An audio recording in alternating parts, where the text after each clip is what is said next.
Hello and welcome to the podcast. On this episode, you guys are in for an absolute cracker because I'm with Kevin Coronel. Now, what I want you to know about this guy here, and we're going to get into his whole story, is that he has been involved in property for going on 4 years now, and the amount of things he's accomplished over that period of time is phenomenal. And I'm going to dig into the various deals he's been working on, different joint ventures he's working on, and I just love his background as well. And once we get into that, I'm going to ask him a few questions on that, and I'm sure that you're going to be inspired.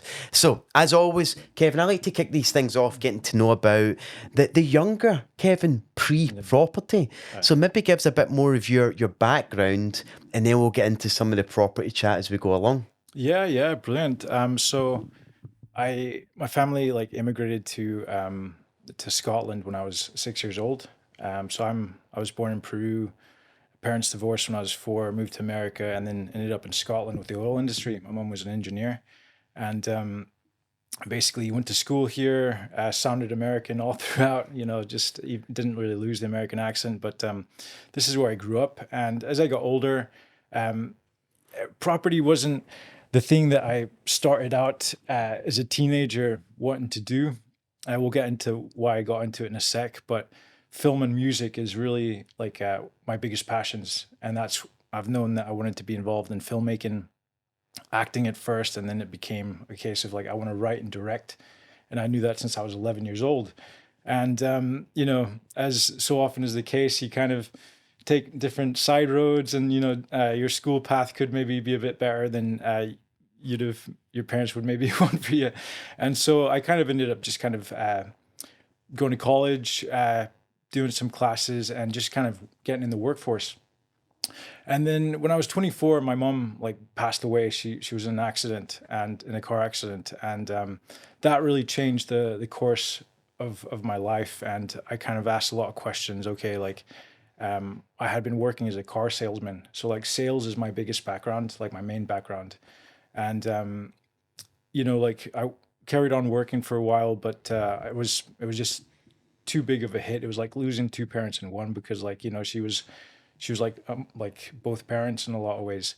And so I basically just really started having a good look at myself and where I was in life. And I realized that, maybe looking at health and all these kind of things were something that I really wanted to start kind of studying. And so coming from a sales background, I then ended up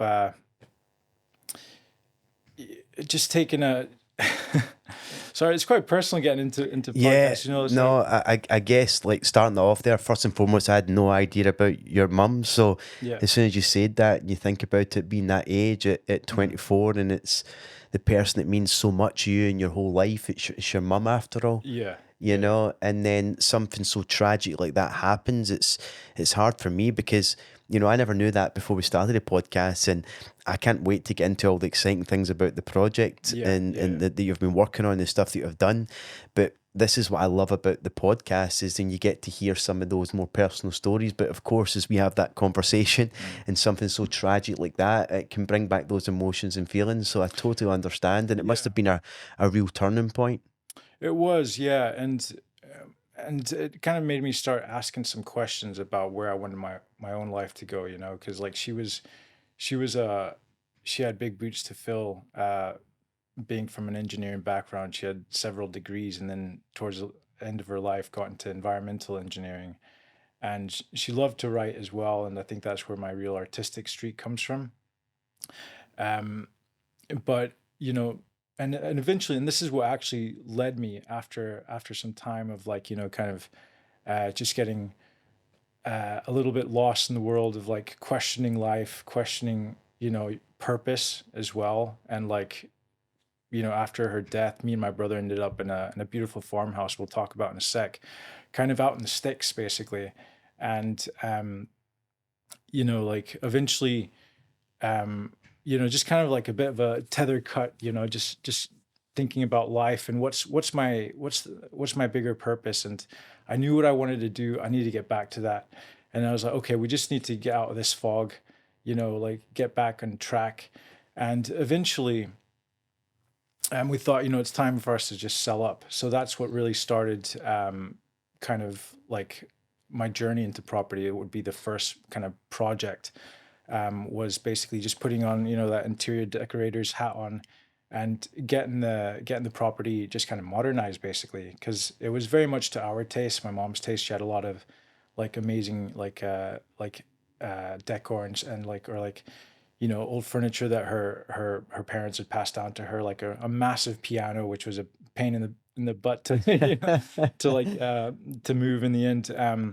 But we put everything in storage, just cleaned it up, got a lot of neutral colors in there, and anything that didn't need to be out, family pictures and whatnot, we just put into the loft, and got the house ready for the market.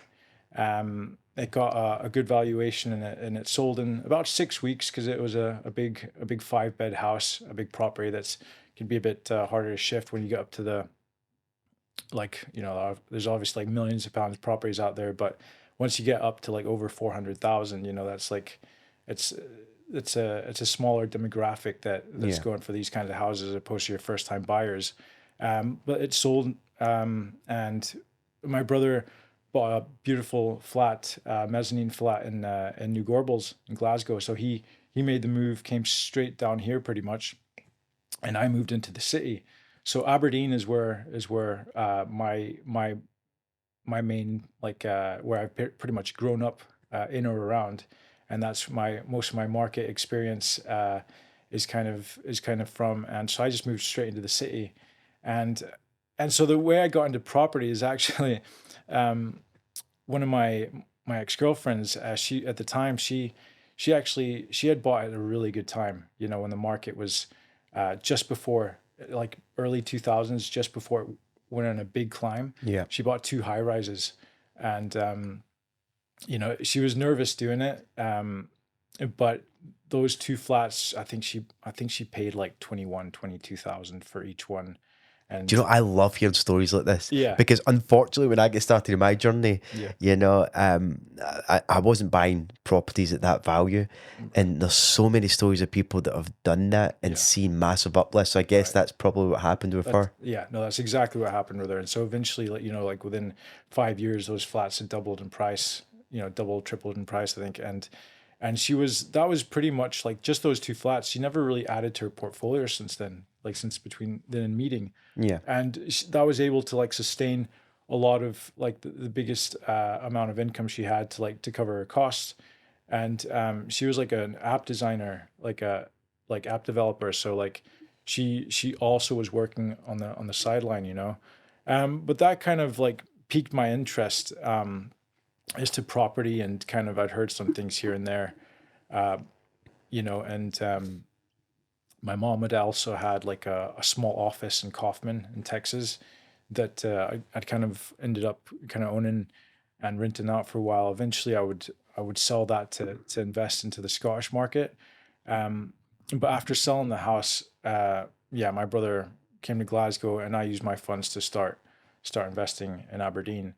And so I bought a flat. I bought a place that suited me fine. A high rise, funnily enough, as well. They're good value, and they come with kind of um, a little bit of an opinion of high rises, that they're not quite so nice, or like, or whatnot. But I ended up with a really beautiful place, and overlooking Aberdeen Beach and everything, like just right across from the college, Aberdeen College as well. Hmm. So it's like a really nice central location. And I just wanted that value, and then my first project ended up being like a wee 2-bedroom cottage out in Turriff, and it had actually been set on the market for a long time. Like it was so run down, and like it looked like a right state, like, it just had like a tiny single parking space to pull in off of quite a busy road, so it wasn't very safe, like to pull into. It was totally overgrown. It was a lot of rotten wood, cracked windows, that kind of thing, just like cement work that had been done to the exterior, masonry that was, just mismatched because of the cement work that was done later compared to the discoloring, over time of the rest of the wall and everything. And a lot of people just kind of passed it and were like, oh, this thing is it looks like a right state, and then it had a lot of offers, but funnily enough, by the time I came along, because they rejected it, the lady that owned it had actually um, left it. She didn't have any family or whatnot, so it had been left to charity, and they had rejected a lot of the offers that had come in, because it did have a lot of damp as well, Mm. a lot of work to do to it. So I think it was something that would have put a lot of people off. Um, the offers that came in were rejected, but I don't think I saw it until about a year and a half after it'd been on the market. So plenty of investors had come and gone since before I even looked at it, and I thought this place could be magic. I saw the potential in it, and I made them an offer which happened to funnily enough be actually lower than the offers they'd rejected. But I guess by that time they just wanted to get it off their books, Yeah. get that money back in instead of paying the rates and or whatever. And yeah, I bought it for, oh, it was under 50,000, and I bought it with my own funds, just cash offer. And I worked with, after coming to your course, um, I may be jumping the gun a little Oh, bit so here. was this after you'd come on the course that you Yeah. then? Oh, okay, great. Yes. So after selling our house, I moved into the city, and I started looking up property investment, just like, just trying to educate myself a little bit. Because in my head, I was kind of like, okay, how am I going to do this? Like, what funds do I have? Do I just um, buy for cash and then mortgage, and then, as you teach us in the course, that'll only go so far. And I Yeah. ran the numbers, and yeah, it was only going to take me so far. And so I started looking up YouTube videos and on how to like invest, and that's how I actually came across Paul McFadden. And I really liked your manner, the principles that you talked about. All sounded very grounded, and you seem to know what you're talking about, obviously. So I thought, okay, well, I'll go see what this jumpstart thing is about, and that's what I did. I bought a ticket and came down to your Glasgow event, and that was in 2019. Brilliant. I love hearing these stories as well. So you Mm. came along to Jumpstart in Glasgow. Of course, over those 2 days, really that's given people a good understanding in terms of how to go out there with a few different strategies, how to really get started in a proper journey, how to do things right, especially when it comes to their due diligence and Yeah. seeing opportunities. And I believe that you then, off the back of that, came on board to work with us on our mentorship program, which is Property Protege. Yeah, no, that's exactly right. I mean, you give away so much value as it is. Like, like a lot of people go to your Jumpstart and then they run with your information or your book, which you Yeah. cover a lot of that information your Jumpstarts as well. Um, it kind of, even just the Jumpstart alone was like, rah, like there's a lot of amazing, like, this all makes sense, and there's so many different avenues you could take. Off the back of that, one of your team members, Sean, uh, called me, and we had a good chat. And he kind of walked me through kind of a little bit more in depth about what Protege had to offer, which was your mentorship course, that you have. And he was just like, at the end of the day, how far is your money going to go? And you only know what you know, and like you don't know what you don't know, type of thing. And so I thought, okay, I'll just take the plunge and invest in myself and spend the money to come to your course. At that time, I think it was 3 days, and Oh, since, okay. yeah, since then it's crept up. And because, I mean, and it makes sense because you have so much material you cover. Yeah. But yeah, so I came along within, I think it was within a couple of months of coming to the Jumpstart, and yeah, it just blew my mind, like the amount of strategies that that were available. And I had an amazing time, but basically for those 3 days, just had my brain absolutely just mushed up and and by the end of it, you're leaving with so much like excitement and just kind of wanting to get going. And I think, and it was great to be in a group of people as well, Yeah. that we're also on the same page. We're all getting battered here, with information and strategies, but like we're in it together. And Yeah. at the end of the day, these are tools that you give us into our arsenal. Yeah. No, I love it. 3 days back then, and now we're 5 days. Could you believe it? 5 Two days. extra days, and we do our best to over deliver Yeah. and help people as they go forward and keeping things current. So off the back of doing the 3 day at the time, does this then tie into seeing that opportunity? And on that opportunity you were talking about, do you know what I love? And I'm glad that you said that it was after Prodigy, because one of the things that we teach is if you see those properties, because the funny thing is many people would be put off by the external looks of it. It's run down. It seems like it's going to be, a lot of work to do that renovation. And the good thing is for people who understand the game, so that's what you got in terms of your education through Protege, is that that's the opportunities, because you can turn all those things around. Yeah. And the one thing that I always recommend anyone does, and this is for anyone that's watching and listening just now, is that if you put an offer in on a property today and it's rejected, and that property still remains on the market in a month from now, you're going back in again. And 2 months from now, you're going back in again. Because if you're persistent, imagine that one that took a year and you eventually struck up a deal because the people who were selling the charity at the time, their circumstances, situations changed. Yeah. And if those people who'd made offers, because you just said some of the offers were more than what you had offered, if they were just persistent, they could have secured that deal. Yeah. And this is why, for me, as an investor, it's looking at those opportunities and understand you've got to be persistent. And the amount of deals that you have put an offer in at X price that gets rejected, later on, you might actually get that deal if you stick with building the relationship, continue to put an offer in. And sometimes you're putting in an offer that was less than the one that was rejected and you'll get it. Yeah. So I love that story because it happens so often. Yeah. So tell us about that then. So you bought that for around about the 50K mark. Yeah. I'm assuming, did you renovate to keep or did you sell that one?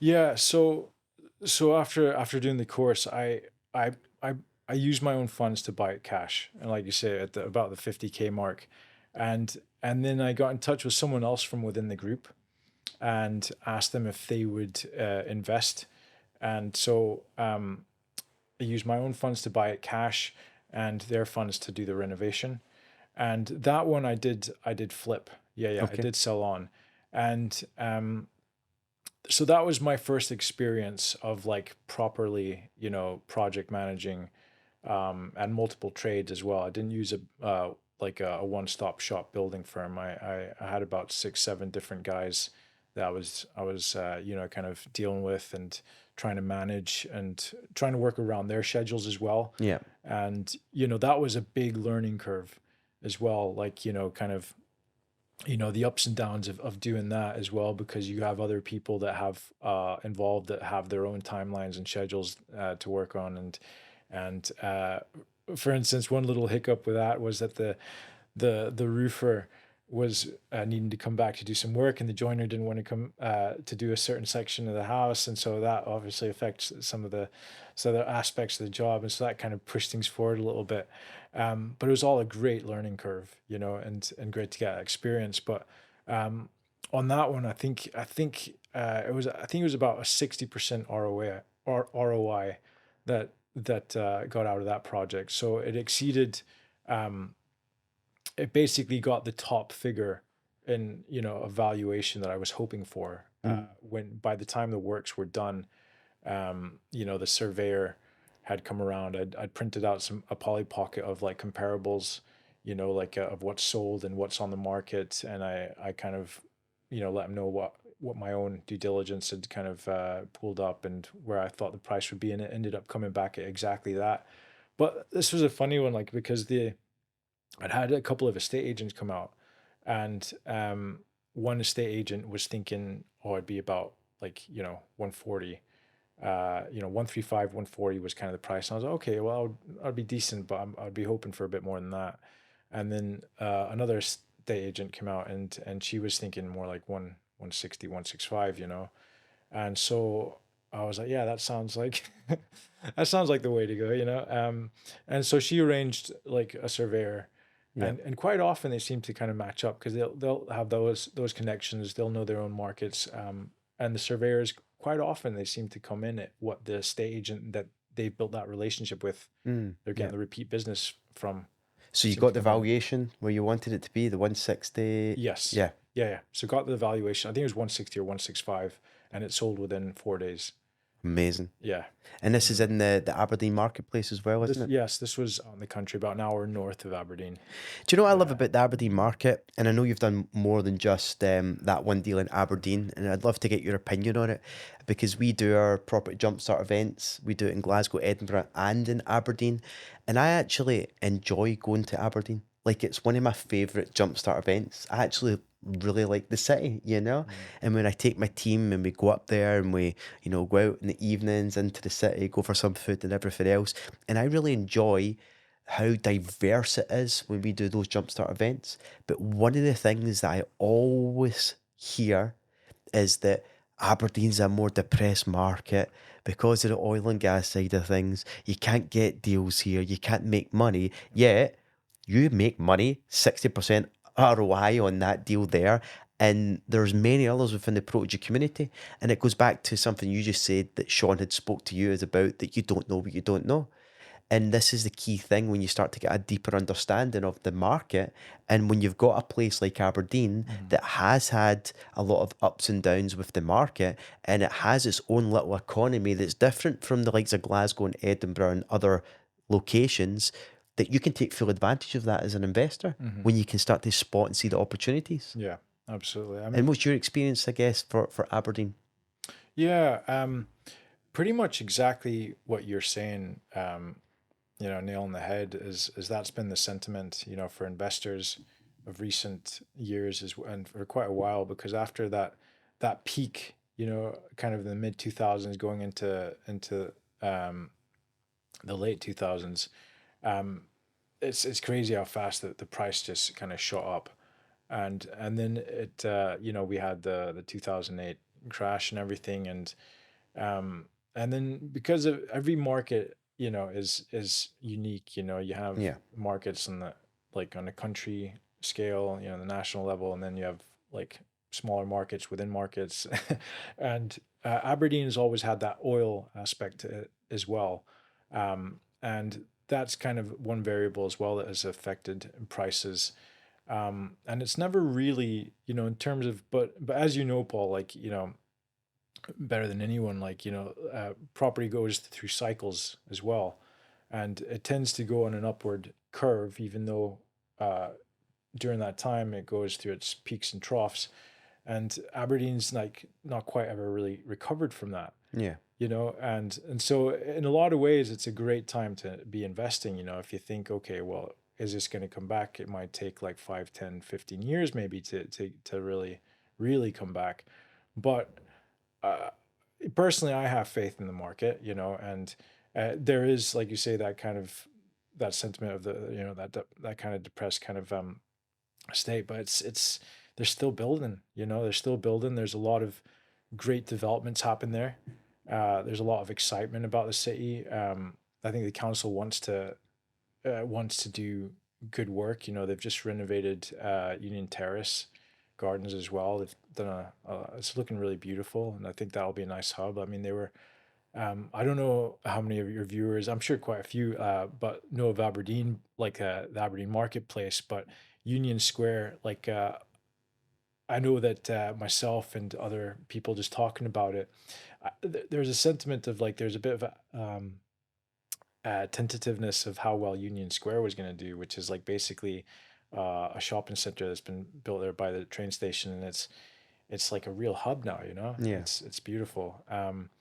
But like you say, like you could always take a property that's run down and add value to it just through the renovation alone.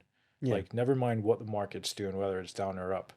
You can always add that value. And I think that's one of the things that you talked about in your course as well was, um, you can.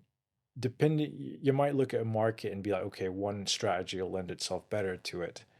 Um, but at the end of the day, at least you know that no matter what it's doing, you can always take something that's, seen better days, and rejuvenate it, and bring it back to new glory. Absolutely. And so if you're doing your first deal there, Yeah. obviously that there got you excited, you're making a bigger return on your money. And what was your next steps from there? Because I might be jumping ahead because I know that you've been looking at some bigger projects as well and involved in some bigger Yeah. projects too, which for me is crazy to see because you've only been in your property journey for less than 4 years. And I didn't get involved in any bigger projects until the best part of like almost 10 years in my property journey because when I get started, unfortunately, I never had a protege, right? I never had that. Yeah. So for me, I was just doing the stuff that everyone knows, buy to lets, Yeah. buy to flips. The thought of doing a commercial to residential conversion or, splitting up into different apartments or bigger new build developments, like it just wasn't on my radar back then. Hmm. So it took me a long period of time to go through to then find that next evolution of me. And I guess that's the fortunate thing for people like yourself and those that come through the program is that what I'm always trying to encourage you guys is why not get involved in the bigger projects? You don't need to wait the length of time that it took me. Yeah. So maybe have a little chat around some of these opportunities that you've saw and the ones that you're working on. Yeah, yeah, absolutely. So the next project from there was actually an auction property, and this one had been to auction 2-3 times and it didn't sell. It was a one-bedroom flat in the center of Aberdeen, kind of in the outskirts of Rosemount. Rosemount being quite a sought-after kind of area, and this was like right in the outskirts of it, um, on a less desirable street, I suppose, some would say, but very central. And um, basically, I came along and put in a bid and ended up getting it at reserve, basically just at the lowest price you possibly could get. And I don't think anyone else actually bid on it, Hmm. but I saw that potential in it, and it had some damp, but it turned out not to be. It just kind of hadn't been lived in for a while, and it was like nothing major at all, like, and so I actually got, my original plan for it was I saw that the kitchen was a really decent size, and it could be turned into a bedroom. So I immediately like went in with that kind of, you know, re-architect, I suppose, and just saw the floor plan and thought this could actually be like, easily turned into like a two bed, by turning the current living room into, a wee kitchenette there. Yeah. And so added value that way, turn it from a one to a two bed. Bought it for like after auction fees and LBTT and whatnot. Ended up at just shy of 60,000, and we spent just under 30,000 on the refurb, and got a valuation, an uplift of 30,000. So it was like an all money out deal. Did you keep And that one or did you sell that one as well? that one we've kept. We had Okay, great. two exits for that. One Mm-hmm. was to sell, one was to let out. Mm-hmm. And it's funny because I remember you telling us on one of the courses. I think I came back to Protege a second time actually. I think by that time it was a 4-day, Right, and I okay. think it was on that one. Maybe you were saying that you had, in one of your projects you'd actually done the work to renovate the communal hallway Mm-hmm. for Yeah, yeah, for yeah. the whole building, just because you knew it would add that value and that curb appeal for your own flat for viewers. Yeah. And I wish we'd done that. I do wish we'd done that because it didn't sell, and I knew going in, like, if you put on your buyer hat, like this would put me off a little bit, even though you go into the flat and it was like stunning. It was like, you know, beautiful finish we did on the actual inside. Painted the glossed, kind of gray, the flat door itself, but you go into the communal hallway and it's a little bit run down. And so at that point we hadn't renovated the communal hallway, because it didn't have a factor either, which is something else that you kind of like, through experience, you kind of learn, okay, that can come with its downsides, you know, because Yeah. there's no one kind of maintaining it or keeping it. Everyone has to kind of self-manage or agree between them what's going to get done communally. And so we tried to sell it for a couple months, didn't sell, and so we just immediately put it onto serviced accommodation, Right. Okay. which was an avenue that we thought, okay, let's go that way, and it's been making some money, some good returns. Some months have been extremely well performing, but it was good to have that second exit, you know. Yeah. But since then, we've actually gone back and we got some funds from all the landlords. They were all really chuffed that someone was taking the lead to just kind of do a much needed renovation. And it didn't need too much. Just Mm. like we're talking about 3 stories. We fix any divots, holes in the walls, plastered, and then just a complete magnolia paint job top to bottom, and then just you know vinyled all the flooring. Yeah. And I think we spent about I think under 4,000, but it completely transformed the whole communal kind of space. And I think that's so like that's really going for it now. And you know Yeah, it yeah. makes such a big difference. And my experience, like you bought that one from auction, Hmm. there's a lot of properties in a similar situation that would have been putting off other people. The Yeah. fact that there is no factor, the fact that there was communal work that was required, but I see that as opportunity. Yeah. And I've done this on many occasions where Hmm. I've went in, and sometimes I've actually done the communal work Yep. myself Yep.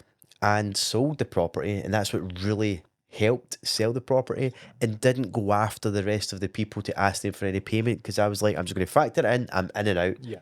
And Yep. there's been other occasions where I've actually got the backing of other people within, the apartments to contribute as well. So kind of what you've done there as well, and it's good. And I think if someone does take the lead, it makes a big difference. Yeah. And in some cases, about going out and finding a factor that can come in too. But Right. these days, sometimes factors can be challenging in themselves. So, but anyway, that's good. You've got a silver lining there. So I guess for me, one of the things I want to quickly talk about before we go into the property stuff is your passion. Making movies and so forth. Yeah. Now, Yeah. I need to share this because this one is just outstanding. So, at one point, you came here and you were at one of our events, and part of that is a bit of an accountability. Mm. And it was like, well, what are we going to do from now until the next time we get together? And one of those ones that you mentioned is I'm going to have my short film at least have a trailer of some sort Yes. created. And I was like, great, I'm going to hold you to that. In Yeah. fact, the next time we're here, we're going to stick it up on the big TV, the Yeah. screens here, and we're all going to watch it. Yes. And I don't Yeah. know if you'd thought that I was Yeah. being serious or not, Yeah. but you did turn it Yeah. around. And the best part about that, I'd love you just to share a little bit about it, is that you even starred in it as well. Yes. And I was so impressed. Yeah. I was so impressed.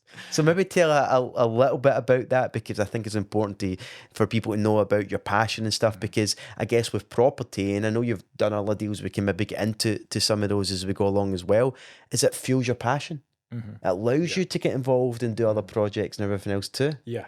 Yeah. No, absolutely. I mean, the thing about property is that I think it's a financial vehicle for sure that can bolster people's passions. And yeah, like you said, film has always been something I particularly love. And if there's any one subject I probably know more than anything, it's probably or film would probably be right up there anyways.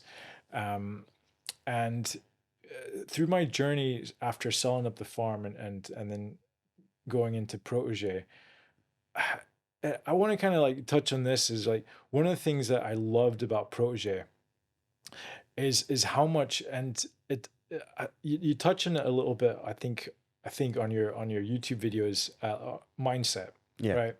right?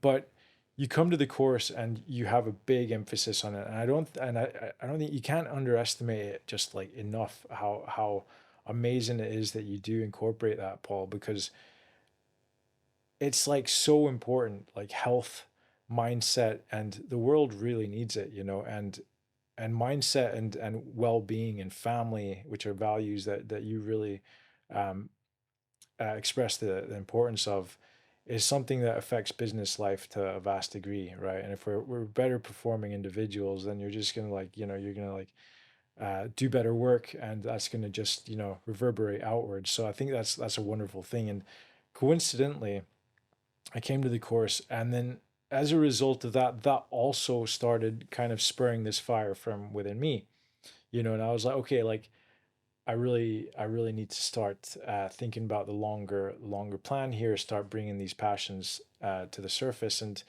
um, after doing that first project, like you say, I eventually also joined Platinum, and through a lot of the self-development work that we talk about and do in the course, and alongside doing on the property journey, I thought, okay, I want to start looking at. I started writing a screenplay. I basically just started writing a screenplay, and it was actually during lockdown, I think. And then came to the Platinum event, and yeah, the accountability came up, and yeah, I got that challenge to basically. So what I did was I wrote 20. I wrote a screenplay and then took 20 parts, went and shot the trailer. Like I had a budget of just under £3,000, and had someone lined up to star in it, but they ended up getting a job and in Spain, leaving the country. And I was like, okay, well, that could hold up the process, and I don't want that to happen again. So I thought I'll just star in it, and I'll just do it. And so that was a comfort stretcher as well. Um, but it was exciting, and directing's like quite involved in itself, but like to direct and be producing and acting in the same project is like, oh man, like because there's definitely a lot of benefit that can come to just focusing on what you're seeing and being behind the camera. Hmm. So that was exciting. But yeah, the trailer got made, and we're doing the finishing touches to the composition, the music. um but that is something that is basically like a concept, like you have pilots Yeah, yeah, yeah. for like Of course. yeah, like pilot pitches, for Yeah. TV series and whatnot. It's kind of like that, but a trailer on of itself, which I'm going to use for investor funding. So I'm looking for about 150,000 which will cover the marketing costs, getting the film made, taking it to festivals, and as ambitious as I want like my first indie feature film to be. And it's a 70-minute film, not just like 40 minutes as well, because I want to just go all out and go for the most ambitious kind of project I could.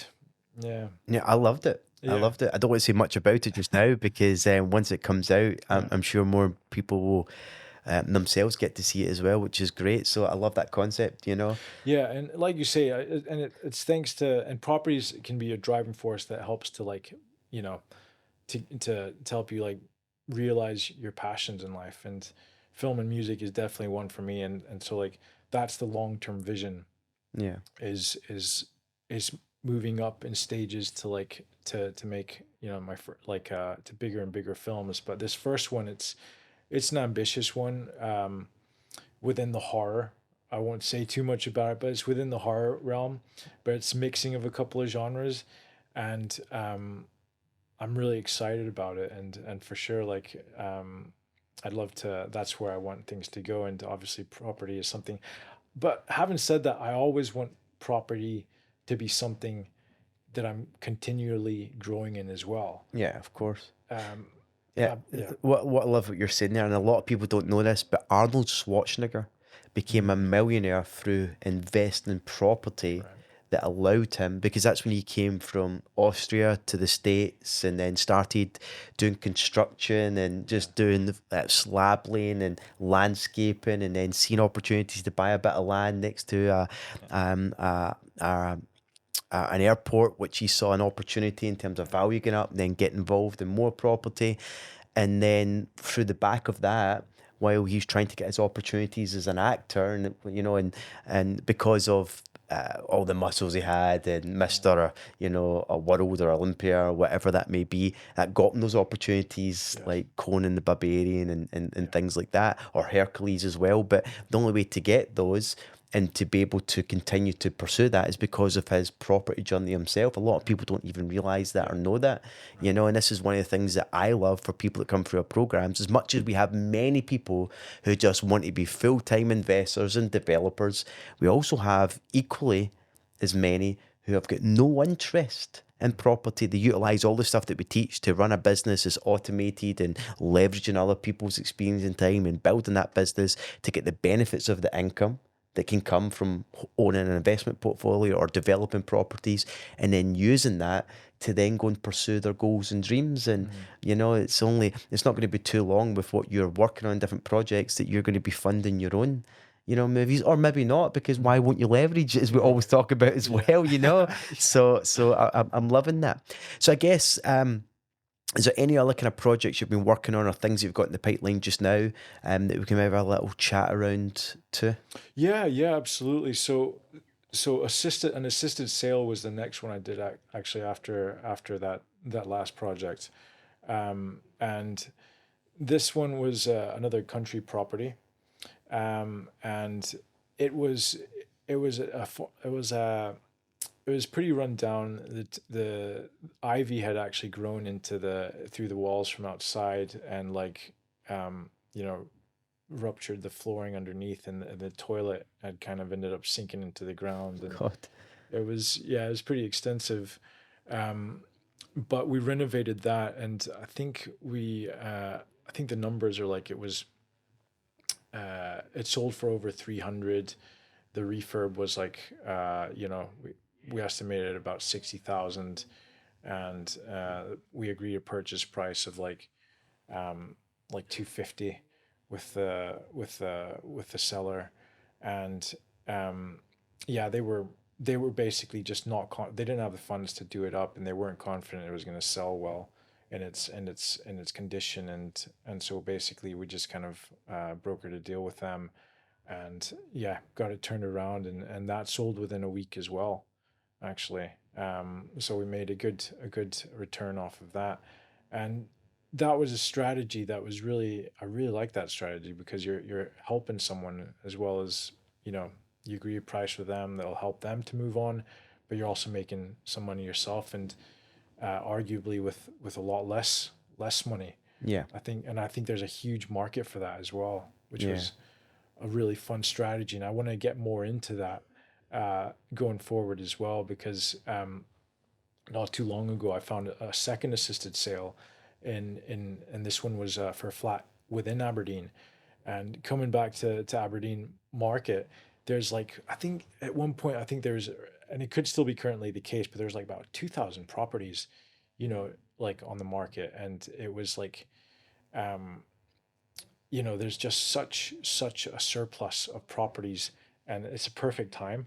But but this strategy, it worked perfectly. The lady had been trying to sell for a while. Her husband had passed away the year prior, and they had basically gotten the use of what the flat was for, which was basically giving their daughters a place to live in while they went to uni there. And then it had been set on the market for a while, so we agreed a price, and I think the refurb was about 11,500 that we were looking at, and in market value about 90,000. So I think the return would have been about 17,000, and then between investor funds, because that was like an investor, I was going to use their funds for this. In the end, that didn't happen. I think the solicitor had a little bit cold feet because it was a kind of new strategy to them, but that was fine. My investor ended up saying, he still wanted to go ahead just as a portfolio builder. Yeah. So we're currently just doing the finishing touches to it right now, but kitchen's gone in, laminated right throughout. But that was one strategy that worked, and I love the old assisted sale for sure. It's brilliant. One of the things I love about assisted sales, especially with that one you're saying, if the person can't sell their property, you know, and we all know, especially in a market like Aberdeen as an example, it's not just Aberdeen, this is anywhere, then by doing that renovation and modernising the property, it's going to make it a lot more attractive to buyers. Yeah. And you're not having to put down the deposit. You don't have to put down all the stamp duty and the additional dwellings supplement as well. You just need to focus on the renovation costs. Yeah. And you can agree on a price with the seller. They're totally comfortable. And if I calculate that right, if you agreed 250, you spent the best part of 60 and it sold for 400, was it? Yes. So that's over 100% ROI on your invested money because you only put in the best part of 60K in there. Yeah. And this is what I love about that strategy. Yeah. Because it's just so profitable and you can turn it around incredibly quickly too. Yeah. Yeah. No, absolutely. It is a phenomenal strategy, and I think it's one where the marketplace is really there's so many of those types of places, because I think you were telling us once on the course as well that you have your really rundown properties, right? And of Yeah. course, everyone's kind of wanting them. Will you get it at the price you want? That can be questionable, you know. But and then you have your walk-in kind of condition properties, you know, which are maybe like 10-15% of the marketplace, let's just say. Um, and that's what people want, you know, and a lot of people will pay that for it because they don't want to do the work themselves, and they're willing to pay that premium for something that they can just like done and dusted. They'll get a mortgage in it, move in, nice. But the bigger middle segment of the marketplace is like, you know, places that they don't need much to get them to that kind of walk-in condition that people are more looking for, but they kind of like maybe a little bit tacky or like a little bit dated in certain areas, and then you can just kind of look at it and be like, okay, well, what could I do here to, like, you know, kind of tweak it to actually get it to a place where a lot more people would be interested in buying it, and I think if you can find that price that the seller is willing to accept, um, and then balancing that with what you can bring the refurb in at, you can make that profit. And so it's like a win-win, because, you know, like a lot of people aren't able to move on with their lives until they realize that cash or whatnot. And that can be such a big thing that's holding them back from moving on, or like moving town, or anything. So it's very it's a great strategy. Yeah, Yeah. I just love that you've got options when you have an assisted sale, you Yeah. know, and it's one of the things that I think that we're good at is presenting a number of different options. It makes you more competitive in the marketplace because you're not just going in for a standard buy to let or buy to flip. You've got multiple other strategies to monetize a deal. And Yeah. it means that, with, especially with an assisted sale and some of the others, you can be competitive. And most sellers, they're just not aware that there's other options. And when you Yeah. start to present that to them, it's like Right. a light bulb moment. Yes. And it's like, okay, you're meaning I can get what I've always wanted and I'm just not getting anywhere else. Absolutely. And we can renovate the property to attract the buyers because that's what we need to do in order to sell the property. Yeah. And you're going to cover all the costs. Yeah. Absolutely, I'm happy, Exactly. and they don't care what profits you Yeah. make as well, which is Yeah. amazing. So I guess as we kind of bring this to a close, you know, what's the journey going forward for Kevin, and you know, and just how you see yourself and your property career starting to evolve and following those passions as well. Yeah, absolutely. Well, property wise, the next steps are we've got a cottage that's just gone to the market, and we split the title, and it's got two new builds that we gained planning for. So we'll be looking at that going into this year, and What's the anticipated profit on that? um, the anticipated profit on that is between 150 and 400,000. So like it's they're about 3,000 square feet. Originally they were going to be 5-bed properties with like 2 stories, Mm-hmm. like a wee office on the third level, you know, like a slash study. But we had to, for planning, we had to kind of reduce that slightly. So it's like very exciting out in the country as well. And even look into the extent of putting in those biometric locks that you get. I saw those in like one of the showrooms, and the windows and door supplier that we use up there for our last project, and those things are pretty cool. Like even with Bluetooth, they can open. Like we're in a brave new world now, Yeah. Um, but yeah, a really good return, and that'll be an exciting step because it'll be a first development for us as well. Um, and then on a personal level, get the feature film made as well, and music and film are like two passions which really spur me on. I've got like over 400 or 500 music notes on my phone and whatnot. My band's been asking me to get into the studio to record a couple of parts like for vocals and lead guitar, but just to keep growing, Paul, just to keep growing and keep active within the community. Yeah. Coming back to platinum, of course, like I see you 3-4 times a year, and just trying to grow on every front, working on Yeah. the foundations. And um, the movie is probably is a really big one for me because like I'm really excited about being able to share art from the way you see it, and I'm really inspired by like films like The Thing, or Mm. like John Carpenter, like or like to the extent of like True Lies, Star Wars, these Yeah. are the kind of things. And I think this film's really gonna be able to cross over into a few different art forms that I think visually will be quite, and audio wise will be pretty exciting. So those are the main focus, and then you know I have to say scripture as well. I've been reading the Bible. Like I was raised Christian. My mom used to read the Bible every night, um, and I've always believed in Jesus, God, but it's not until the last year that I started actually. I was like suddenly like I'm gonna start reading the Bible, and like there's so much like benefit that's and comfort that's come from doing that. So getting closer to the Word as well. That's something that's It's the yeah. original personal development book, if you think about Yes, it. absolutely. Everything seems to have just come from the Yeah, Bible. And I yeah, think it's one of the most underused resources that it's at the fingertips of everybody.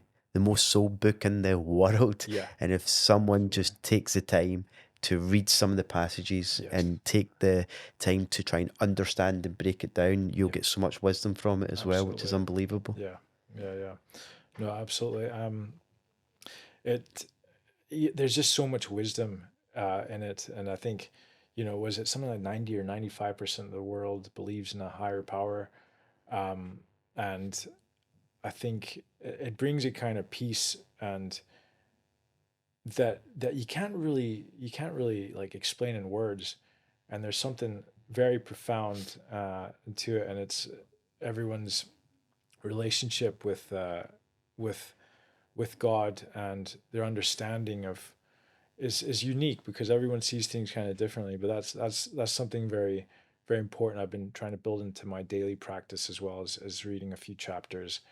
Um, and like you say, it's the original self development book, and a lot of amazing other podcasters as well. Yeah. Funny enough, kind of especially in recent years, I think while we're going through these, it's an exciting time in human history. With all these different things coming together, like amazing, like we're touching on AI now, technological like breakthroughs, and with that also comes I think a real importance for grounding ourselves, and I think scripture really does help to keep people um you know like grounded a little bit, like because um it's kind of like I think it's like in the Chinese adage of like like the higher a tree grows, the lower its roots must grow into the ground as well. Mm. And I think that as we go into this digital age, I think there's a lot of really sound, important principles that are good to keep close to our heart, and what's important with for humanity going forward. So um, Absolutely. yeah, long story short, that's something else that's important to me, I guess, that I've been. Love it. This is good. It's great Yeah, stuff. Now, I'm always inspired by people's stories, and for sure yours, particularly because of what you've been able to do, and more importantly, still following your passion and your dream, and using that as your next evolution of you, and still having that a massive focus on personal growth to be the best possible version of you. And for someone who has been fortunate to see that growth in you over the last 4 years, for me, it's been a pleasure to watch and see your evolution, you know, and I'm sure there'll be many more levels to continue to grow. Yeah, no, absolutely, Paul. And I really appreciate all the work that you do, and the fact that that we can continue to see each other Yeah. every few months, and continue to grow and learn from you as well. And it's exciting to see what we're both doing, and very privileged to have been brought to your podcast here, because it's exciting to see how you're growing as well. Yeah, Yeah. it's an absolute pleasure. Yeah, Thank you cheers. for being on. Yeah, thank you. And for those that are looking to maybe reach out and connect with you, what's the best platforms to catch up with you? Yeah, I'm on Facebook, Instagram, and LinkedIn. My company is called North Pine Limited. My film company in its early stages it's called Rebel Buddha. And Kevin Coronel, yeah, you can find me on the socials, and yeah, reach out if we're always looking for investors as well, to continue on our growth. And yeah, just look for those win-wins. Absolutely. Yeah. Good stuff. And as always, I'll link off to all Kevin's social handles and stuff inside the show notes. Be sure to connect with him, reach out to him. You know, I'm sure you're inspired by this whole podcast as well. And of course, if you get any comments, pop it in the questions below and I'll be sure to go in to respond. And I'm sure Kevin will keep an eye as well. So until next time, all the best and bye for now.